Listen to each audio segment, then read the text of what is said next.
নতুন বছরের অনেক শুভেচ্ছা রইল বন্ধুরা। আপনারা কীরকম আছেন? আশা করছি সকলে খুব ভালো আছেন, ভালো থাকারই কথা। আর গতকাল গিয়েছে শুভ নববর্ষ, অনেক অনেক আন্তরিক ভালোবাসা, প্রীতি, শুভেচ্ছা। আমাদের ভালো কেটেছে এই বছর, কিন্তু ভিডিওটা কিন্তু নববর্ষ দিনের না, অন্য একটা দিনের ভিডিও। আমি অনেকটা দিন ধরে একটি থাকতে পারছি না লং ভিডিও নিয়ে, তো মিনি ব্লগগুলো দিয়েছি, আপনারা চাইলে সেগুলো একটু দেখতে পারেন কষ্ট করে। তো যাই হোক, এখন আবার সেগুলো আবার নিয়ে আসার চেষ্টা করছি। রুটিনটা যদি এদিক ওদিক হয়ে যায়, সব থেকে বেশি প্রভাব পড়ে যে আমার এখানে এডিট করাতে অনেকটাই পিছিয়ে যায়। তো ঠিক বুঝতে পারছি না কীরকমভাবে ভিডিওগুলো আমি আপলোড করব, ঠিক বুঝতে পারছি না। তো কিছুটা দিন ধরে মিনি ব্লগ দিচ্ছি, তো দেখি আগে থেকে কতটুকু হয়। আর এদিকে দুপুরবেলা বানাবো মাটন, আর সঙ্গে আমাদের জন্য সবজি হবে, সেটা আলাদা। আর এখানে আমি প্রতিদিন যখন রুটি করি, প্রথম রুটিটা আমি গোমাতার জন্য বের করি। যদি সকাল সকাল স্নান হয়ে যায়, প্রতিদিন তো বলছি, কিন্তু প্রতিদিন দেওয়া সম্ভব হয় না। সকালবেলা স্নান করে নিলে কিন্তু আমি রুটি দিই। আর এখানে আমাদের জন্য রুটিটা বানিয়ে নিচ্ছি চা দিয়ে, আর দুধ দিয়ে বাচ্চারা খেয়ে নেবে, আমি চা দিয়ে খেয়ে নেবো। এটা হচ্ছে চাক্কি থেকে ভাঙানো, আমরা নিজেরাই যাই, গিয়ে নিয়ে আসি, একদম নিজে দাঁড়িয়ে থেকে ভেঙে নিয়ে আসি আটাগুলো।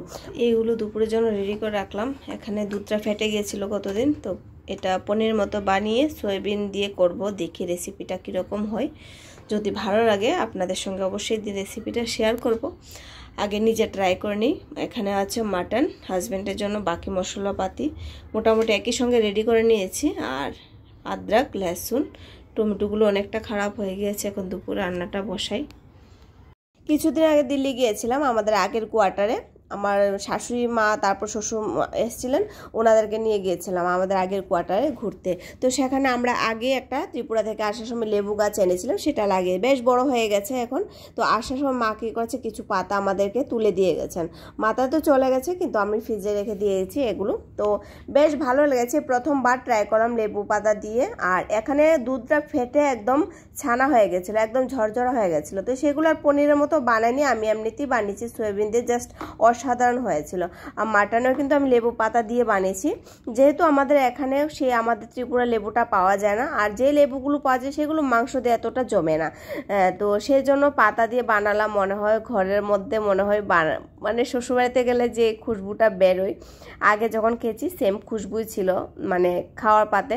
তো এখন তো সে খায় না, তো সে অনুভবটা ঠিক আর মনে হচ্ছে না। তো যাই হোক, আমার সয়াবিন সবজিটা, মাটনটা খুব ভালো হয়েছিল ওই দিন। তো বললাম না, ভিডিওটা যখন বানিয়েছিলাম তরকারিটা ভীষণই খারাপ ছিল। বাদ দিয়ে আমি মাঝখানে হয়তো 1-2 দিন আমি শ্যুট করতে পারিনি ভিডিওটা, তো কমপ্লিটও করা হয়েছিল না। তো এটা ছিল একাদশীর দিন, একাদশীর দিনের ভিডিও। সকাল সকাল উঠি, প্রচুর কাজকর্ম থাকে বন্ধুরা। সকাল সকাল স্নানের আগে সেই কাজগুলো আমার কমপ্লিট করতে হয়। তারপর ঠাকুর ঘরে ঢুকি, এসে সেই কাজগুলো করার ইচ্ছে থাকে না। আর পুজো পার্বণ বলে কথা যখন থাকে না, তখন ঘরটা পরিষ্কার না থাকলে যেন ভালো লাগে না। তো সকাল সকাল একজন মা, একজন গৃহবধূ যে কাজগুলো থাকে, তো সেইগুলোই করেনি। আর এখানে বাইরেরটা পরিষ্কার করে আমি চলেছি, একদম সকালবেলা উঠে পড়েছিলাম ওই দিন। তো যেহেতু আমার আজকে ওই দিন ফাস্টিং থাকে, অতটা দুপুরের দিকে এনার্জি থাকেও না। তো বাসে ওইদিকে ঘরটর ঝাড়ু আর বারান্দাটাও আমি ঝাড়ু দিয়ে নিলাম, আর দরজার সামনেটা একটু জল দিয়ে মুছে নিয়েছি। এখন ওয়েদার মোটামুটি বেশ ভালো, কিন্তু ধুলো কিন্তু অভাব নেই এখানে প্রচুর। সকালে যদি ঝাড়ুটারও দিই, সেই বিকেলে মনে হয় ঝাড়ু লাগানি 2 দিন ধরে, এরকম একটা অবস্থা হয়ে যায়। তো যে কাজকর্মগুলো থাকে সকালবেলা মর্নিংয়ের যে আমাদের বাসি কাজগুলো থাকে, সেগুলো কমপ্লিট করে নিচ্ছে। বাচ্চারা এখন ঘুমাচ্ছে, স্কুল বন্ধ ছিল অলরেডি, এখন স্কুল স্টার্ট হয়ে গেছে। তখন ছুটি ছিল, বাচ্চাদের এক্সাম শেষ হয়ে গিয়েছিল, তখন ছুটি ছিল। তো সকাল সকাল বেশ ভালো লাগতো কাজ করতে, একদম কাজও ঝটপট শেষ হয়ে যেত। এদিকে কিন্তু আমার সেই কাজগুলো করতে হতো। ওর বাবা উঠে পড়েছে, অফিসে যাবে। তো সকালবেলা আমাদের ভাত খাওয়ার অতটা ঘরের মধ্যে কারোরই তাগিদ থাকে না, তো সকালবেলা আমরা টিফিনই করিনি। তবে একাদশী আমি তো কিছু খাবোই না, তো বাচ্চাদের জন্য কিছু বানাবো। আর ওর বাবা আগের দিন বানিয়েছিলাম সুজি দিয়ে একটা পিঠে, সেই পিঠে খেয়ে না অফিসে যাচ্ছে। তো আমার ঘর মোছা, তারপর বারান্দা, সেগুলো তো আপনাদের সঙ্গে একটু শুটিং করেছি, একটু শেয়ারই করলাম। ভিডিওটা আমি অনেকটাই ছোট বানিয়েছি, এমনিতে এডিট করতে পারছি না, অনেকটা দিন হয়ে গেছে। তো ভাবলাম একদম ছোট করে দিই, যেন আপনাদের সুবিধা হয়। আশা করছি আজকে ভিডিওটা যদি ভালো লেগে থাকে আমার পাশে থাকবেন।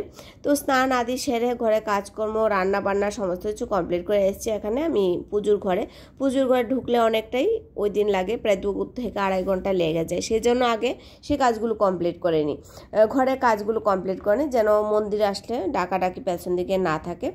তো স্নান টান করে ওইদিকে পুজোটা করে নিয়ে আমি বসলাম 1 কাপ চা নিয়ে। প্রায় দুপুর হয়ে যাচ্ছে, আগে চা না খেলে হবে না। তো চাটা খেয়ে তারপর আপনাদের সঙ্গে শেয়ার করছি যে আজকের পুজো আমি কিভাবে দিয়েছি। তো এই যে আমার পুজো সম্পূর্ণ কমপ্লিট, এখন ভোগ নামিয়ে নেব। সোনা পাপাকে দিয়েছি কলা, ওই দিন দিয়েছিলাম কলা আর সাবুদানা দিয়ে ভোগ বানিয়েছিলাম। তো সেই প্রসাদে কিন্তু এখন আমি পাবো। তো দুপুরবেলা আমি সেই কিছু খাবো, কলা আর এখন সাবুদানা। অন্যান্য ফলও নিয়ে আসে ওর বাবা, রাতের দিকে নিয়ে আসবে। দুপুরবেলা ওর বাবার অতটা খেয়াল ছিল না, কলাটা সামনে পেয়েছে নিয়ে এসছে। আমার অতটুকু হয়ে যায়, কখনো কখনো অতটুকু খেতে পারি না।